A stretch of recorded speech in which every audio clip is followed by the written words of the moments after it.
Iprito muna natin itong dilis kasi kapag hindi yan pinrito, medyo malansa po yan.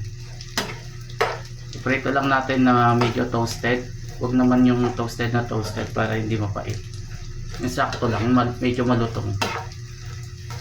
Hindi lang ito pang almusal, ito din yung baon namin sa trabaho. Pagka ganitong nangamoy na yan, pwede na yan. Pwede na natin tanggalin. Lagay ulit tayo ng kaunting mantika. Ayan, kaunti lang. Tapos gisa tayo ng bawang. I-toasted lang natin ng kaunti ha.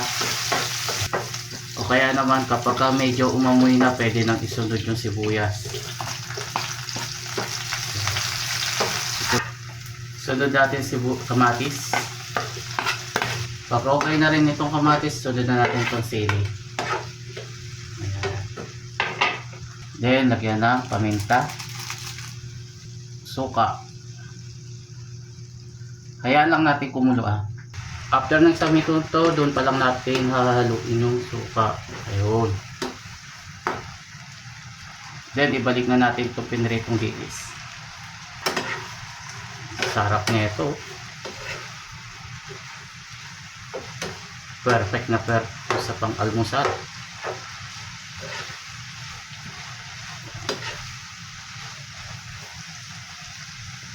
Add lang tayo ng konting toyo o soy sauce at nung magkaroon ng konting alat. Medyo matabang kasi hindi isa. Yan, haluin lang natin.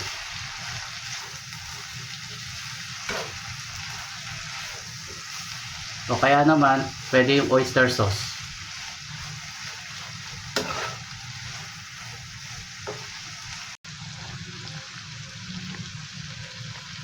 Ayan, natuto na yung ating dilis or ginisang dilis. Ayan, kain na tayo.